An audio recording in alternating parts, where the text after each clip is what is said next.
So of course the law of diminishing marginal returns is a hugely interesting phenomenon in economics. The law itself says that as we add a variable factor of production to other fixed factors of production in the short run, that the production process will get less efficient and therefore the marginal product will fall.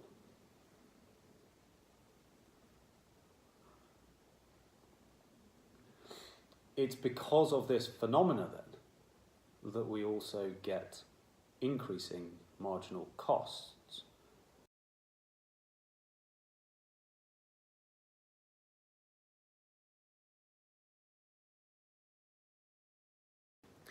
Economics, at its core, is a relatively straightforward subject.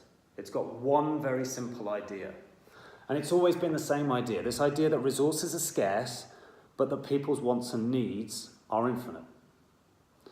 But where I think the 20th century economists got it wrong is they tried to mathematize everything, that they tried to differentiate every single model within an inch of its life.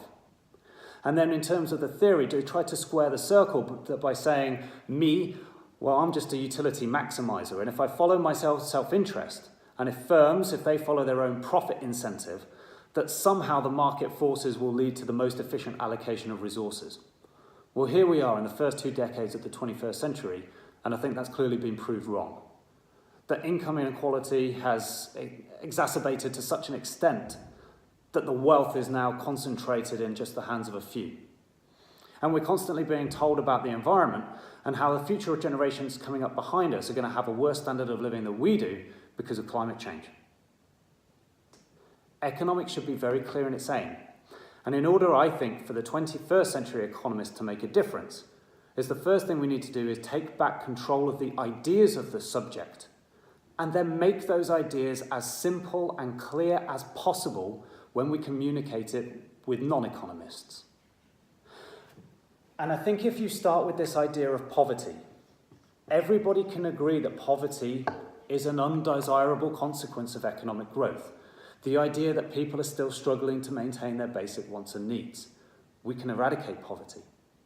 And I think everybody can also agree that at the other end, this idea of too quick economic growth, that we're outstripping the supply of resources in the environment, and that future generations behind us are going to have a worse standard of living, well, that's undesirable too. And economics in the 21st century should be trying to find the middle ground between the two. Having enough economic growth that we can eradicate poverty, but not enough economic growth that our future generations suffer.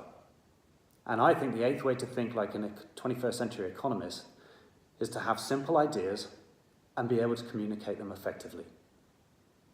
Thank you.